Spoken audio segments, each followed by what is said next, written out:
This incident happened a few years ago. I remember the moment I first saw the man standing on my doorstep as clearly as the day I moved into this house. It had only been 2 days since I'd moved in. The boxes in the living room were still unopened, and I had only half arranged the rooms. I was trying to adjust to the house, but its silence wasn't like the silence I was used to in the city. As dusk settled, I was dealing with the last box when a loud knock hit the door. I expected a polite neighbor, maybe someone stopping by to say welcome, but the moment I opened the door, that thought disappeared. The man standing there didn't seem like he belonged. He was dirty. Old stains covered the sleeves of his coat. His hair was greasy. His face looked tired and pale, but it was his eyes that unsettled me the most. He wasn't looking at me. He was staring past me, into the house, like I was nothing more than an obstacle in his way. When he spoke, his voice trembled, quiet and muffled. I must have left something here. A small box. It was in the bedroom. For a second, I just froze. I just moved in, I said, trying to sound normal. There was no furniture. I didn't see anything that belonged to you. The man didn't seem to hear a word. He kept staring inside, lips moving slightly, like he was whispering to himself. And then, for a moment, I felt him tense, like he was about to step forward. Instinctively, I pulled the door slightly toward me. Right then, he stepped forward as well. The space between us almost vanished. A tightness spread through my chest. "Look," I said, firmer now. "It'd be better if you talked to the real estate agent." I didn't see any box. The man stood still for a few seconds. His expression was impossible to read. Blank, but stubborn in a weary sort of way. Finally, he backed up slowly. He stepped away from the door, but he didn't leave. He walked over to the metal garden gate by the fence and stopped. He just watched the house. He didn't move. His gaze didn't waver. I slammed the door shut and locked it. When I checked through the living room window, he was still there. I don't know when he left. That image stayed with me the entire night. I got up several times just to check the windows. The next day, on my way home from work, the sky was heavy and gray. Rain could have started at any moment. I pulled up beside the garden. The moment I turned off the engine, something moved in the corner of my vision. Someone was crouched by the fence. The man from the night before. His hands were deep in the soil, digging or searching for something. His shoulders trembled, and even from a distance I could tell he was breathing hard. When he finally lifted his head, his whole expression was frozen with tension. He jolted the moment I stepped out of the car. He snapped his head toward me instantly. Our eyes met for only a moment, but something inside me cracked. He panicked, like he'd been caught. He stumbled backward, then turned and ran down the street until he vanished. Unsure what to do, I walked over to the garden. The soil was disturbed where he'd been crouching. Just above the mud, half buried, something metal glinted. I knelt and picked it up. It was a heavy, rusty key. Strangely, it looked familiar. It seemed like the kind of key that might have belonged to the house's old locking system, one that had been used on these doors for years. I didn't even want to keep it in my pocket. After going inside, I left it on the corner of the kitchen counter. That evening, a light rain began. While I was clearing away lunch in the kitchen, I heard a tapping sound coming from the living room, from the window. Not a knock, more like a finger tapping. I stepped toward it. Another tap. As I approached, the glass was fogged, the rain blurring everything outside. I gently pulled the curtain back. A thin, slanted crack ran along the upper corner of the window. And what was strange, the crack looked like it had been pushed from the inside out, not the outside in. Just then, a sharp scraping sound came from outside. Someone was forcing the frame, either pushing from below or trying to pull it up. I held my breath. The scraping came again, harder this time, like someone was trying to find the right angle. I didn't open the curtain all the way. From the edge of the glass, I stared into the darkness just beyond the light. A shadow moved. At that moment, I remembered the small pepper spray in the kitchen cabinet. Everything suddenly made sense. Until then, I kept telling myself maybe I'd misheard something. But when the window was forced a third time, I knew there was no mistake. Someone was trying to get in. I hurried to the kitchen cabinet. The lid creaked softly as I opened it. I grabbed the pepper spray, a tiny can, but at that moment, it was the only thing I wanted in my hand. When I stepped back into the living room, my heartbeat filled the whole house. The bottom edge of the window shifted inward. At first, I didn't understand what I was seeing. Then my stomach dropped. Someone was lifting the window. Without warning, the top corner of the window shattered completely. The piece hit the floor, leaving a circular dent in the carpet. Then the entire frame shook. The man had pushed himself halfway through the broken glass. One arm knocked over everything on the coffee table. I saw his face clearly for the first time. He had a broken, twisted smile, like his muscles were trying and failing to hold an expression. I stepped back. "Get out of here!" I shouted. He slid in farther. His shoulders were already inside the living room. I raised the pepper spray. My hand was shaking, but the moment I pressed the trigger, everything sharpened. He fell backward through the window. He collapsed into the mud in the yard, writhing for a few seconds before trying and failing to stand. I remember rushing to the door and running outside. The street was eerily quiet beneath my footsteps. I called the police, my voice trembling uncontrollably. Someone broke into my house. He's still in the garden. I think he's injured. Please hurry. Minutes later, blue lights flooded the street. 2 officers ran into the yard. One came to me, the other crouched beside the man. He was still on the ground. I couldn't see his face, but I heard him muttering the same words, over and over. "That's my house, mine. I didn't leave. I was going to get my things." The officer pulled me aside. "This man," he said quietly, "is the former tenant. He was evicted. He's tried to come back several times. But this is the first time he actually got inside. He came yesterday," I said. He stood at the door. He mentioned a box. He was digging in the garden. He watched me. The officer frowned, lowering his head. The neighbors had complained before. He'd been wandering around the house, but no one had ever caught him inside. His words left a buzzing emptiness in my head. I looked at the rusty key on the counter. It was still there. Then I looked at the broken window, the cracks bending inward, the muddy footprints beneath the shattered glass. It felt like he'd been waiting for the right moment to take the house back for 2 days, like this house still belonged to him. After the police took him away, the house fell quiet again. But that silence was no longer the same. From that day on, I realized this house didn't belong to me.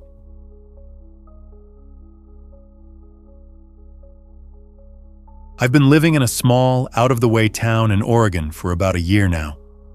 A single-story house tucked far from the city, quiet, peaceful, safe. At least, that's what I believed. That day, I left work late. It was a calm, cool evening.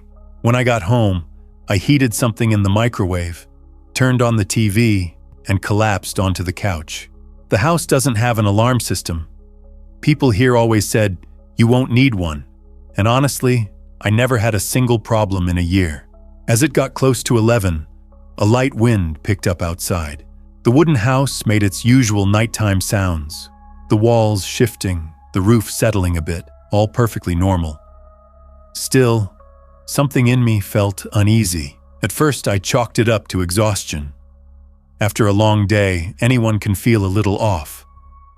But a quiet voice inside me whispered, "No, this is something else." From where I sat, I looked down the hallway toward the kitchen. The light only reached a short distance. Everything beyond that was swallowed in darkness. The kitchen wasn't even visible, just a silent, black space. And then I heard it. It sounded like the kitchen cabinet door being pushed softly back into place. This wasn't one of the house's usual creaks. It was deliberate, like someone inside had made a tiny mistake while trying not to make any noise. The remote control hung frozen in my hand. My breathing quickened without me noticing. I stared at the dark hallway, unmoving. Something was wrong, even though I couldn't see anything. Trying to steady myself, I thought, if I just look, it'll all be over. I stood up slowly and took 2 steps. That's when I saw something shift in the darkness. At first, I thought it was a trick of the light, but it wasn't. A silhouette was standing in the kitchen entryway, head tilted slightly, completely still. I couldn't see a face, but the presence was so real, so unmistakable, that my mind accepted it before my body did. My heart stopped for a moment. The silhouette didn't move. It didn't run. It didn't react. It just stood there. That stillness was the most terrifying part. I stumbled backward, nearly falling. Then I ran toward the back door. I didn't even hear my own footsteps over the pounding of my heartbeat. I just knew I needed to get out. I yanked the door open and bolted outside. After a few steps, a painful realization hit me. My phone was still inside. I froze. I couldn't go back in. Whoever that was, they were only a few feet from the living room. My car was in the garage, but the remote was on the kitchen counter, right next to him. All I could think was, get away, now. I cut across the backyard and out onto the street. The streetlights in this neighborhood are sparse, patches of total darkness mixed with weak yellow pools of light. After walking for a bit, I saw a house a few doors down with its lights still on. The glow of a television flickered behind the curtains. A tiny spark of hope rose in me. Go there, someone will answer. They'll call the police. I hurried up the steps and knocked. I rang the doorbell. I could hear the TV inside. Someone had to be home. I pressed it again and again. Please, I whispered. No footsteps, no response. Just as I reached for the doorbell again, a faint crackling sound came from behind me, from the bushes near my house, like someone was standing there, watching. The streetlight didn't reach that spot. I couldn't see anything, but I knew someone was there. I couldn't wait any longer. I ran. 5 minutes later, I reached the main road and the bright neon sign of the night market. Under the glowing "open," I felt the first flicker of safety. I pushed through the door. The harsh fluorescent lights and cold air hit my face. The young cashier looked up at me. One look at my expression, and he seemed to understand. In a cracked voice, I managed, "You need to call the police." As the employee grabbed the phone, my legs were trembling. A moment later, red and blue lights flooded the window. 2 patrol cars pulled up outside. The officers came in. "Take a deep breath," one said. Then he asked me to explain what had happened. My words tumbled out in pieces. "At home, there was someone in the kitchen, like a shadow. I just ran." He listened calmly and nodded. "Okay, we'll go to your house and check." As we drove back, the bright market lights faded behind us, replaced by dark, silent streets. As we approached my house, the tightness in my chest returned. The house was completely dark now. The same house I had felt safe in for a year suddenly felt foreign and wrong. At the door, the officer turned to me. "Stay with me. If anything happens, let me know." I nodded. We stepped inside. The TV was still on, but its faint noise felt eerie in the cold, empty living room. Even though the house was warm, I felt chilled to my bones. "Wait here," the officer said, heading toward the kitchen with his flashlight. The other officer went around back. I stood near the front door, avoiding the dark kitchen as much as I could, but my eyes kept drifting toward that spot, right where the silhouette had been standing. A few minutes later, the officer called out, "Someone was in here." I hurried over. He was shining his flashlight at the small bathroom window. The hinges were bent. The glass had been forced. "This window doesn't open easily," I said. "They pushed it from the outside," he replied. "Not too hard to do, but that's not the main problem." He turned his flashlight toward one of the kitchen cabinets. The door was half open. He bent down and shined the light inside. The dust on the bottom shelf was disturbed, like someone had crouched there and waited for a long time. My stomach dropped. "Did they hide there?" I whispered. "Most likely," he said. "For hours, maybe. They got in before you came home. Could have been earlier today." He didn't sound sure, but the uncertainty was even worse. My phone was glowing on the counter. It looked like I had left it there a lifetime ago. "Is anything missing?" he asked. I checked my bag in the living room. My wallet was gone. My phone was gone. Everything else was still there. He must have grabbed what he could and fled. The police searched the entire house, the closets, under the beds, the yard. Finally, one said, "There's no one here now. He must have run the moment you went to the market." I nodded, but my eyes drifted back to the kitchen. It was empty, but that emptiness felt full. "Can I ask you something?" I said quietly.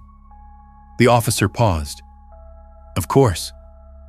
If someone breaks in and hides, what are they usually hiding for?" He hesitated. "Sometimes they hide to steal when the house is empty," he said. "Sometimes they're planning something. Sometimes—" He stopped again. "Sometimes what?" I asked. "Sometimes. You just never know why they're hiding." That sentence opened up every possibility I had never considered. After taking my statement, the officers gave one final warning at the door. "Don't stay here alone tonight. Go to a neighbor or a friend. That person could have been inside for days. There's no way to be sure. For days." The word hit me like a punch. I had come home late several nights that week. I had heard small sounds. A cup out of place. A door not quite where I remembered leaving it. I must have done that, I'd told myself. Now everything made sense. After the police left, I stood outside and stared at the dark kitchen window. The wind blew just the same, but the house was no longer the same house. The image of that bowed silhouette filled my mind, and the only question that wouldn't leave me: how long had they been watching me?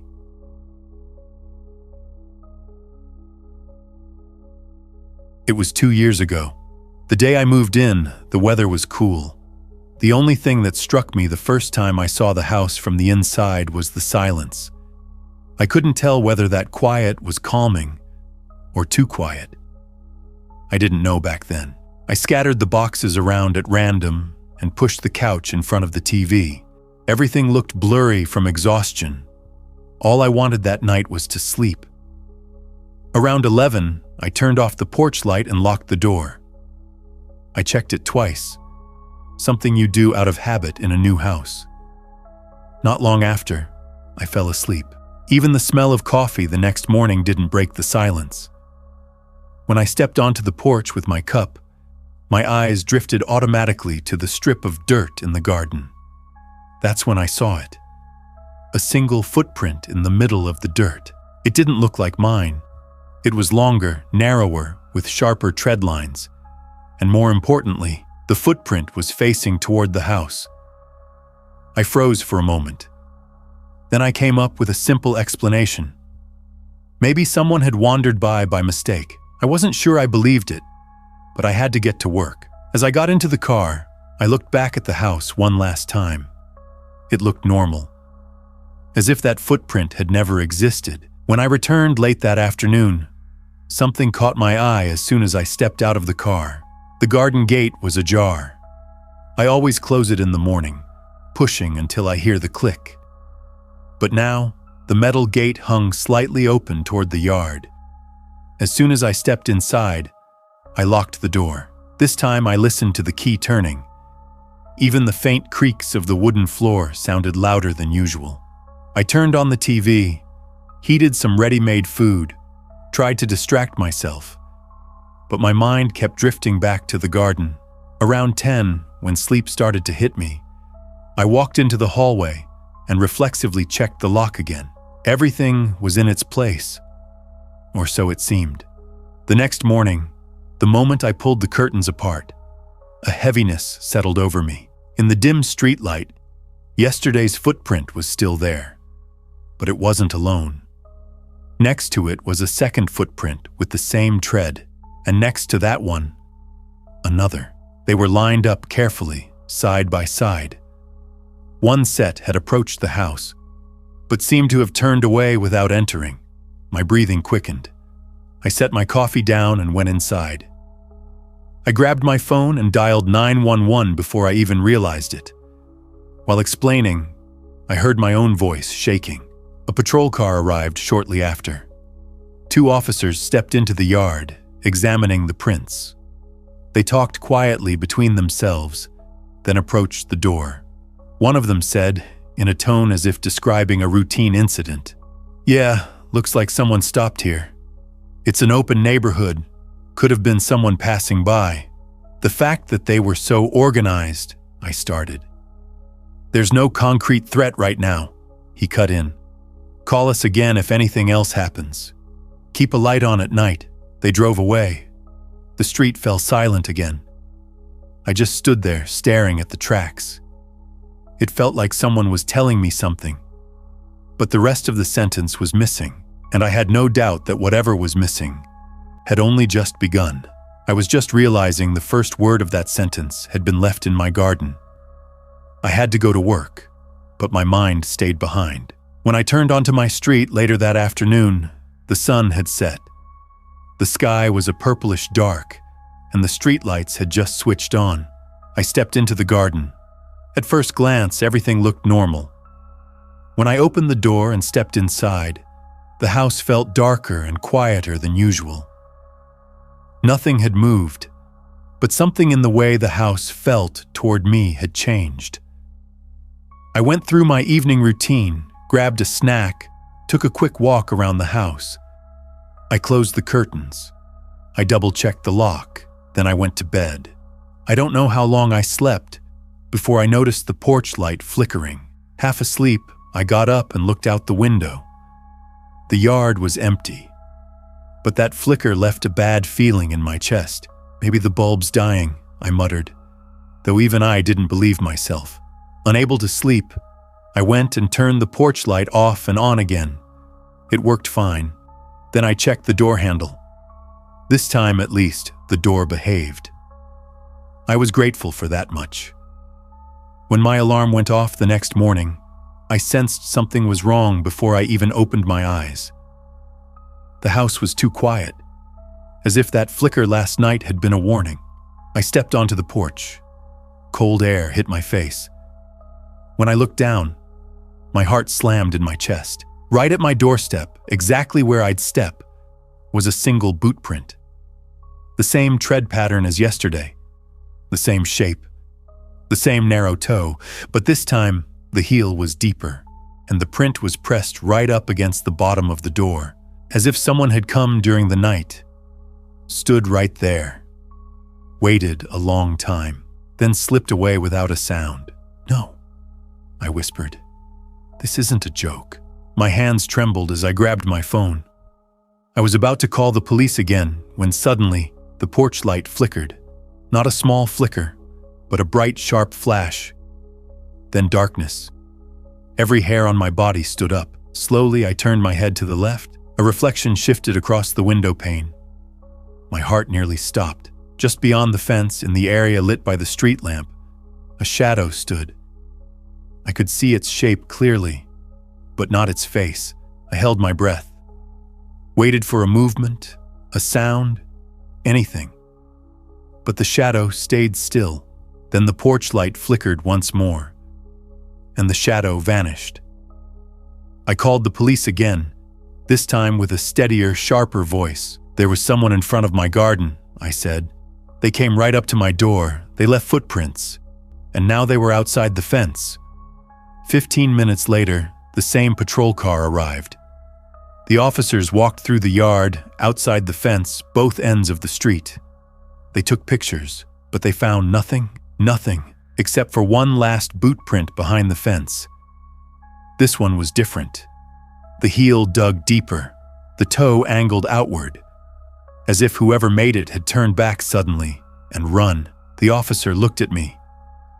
"No signs of someone being chased," he said.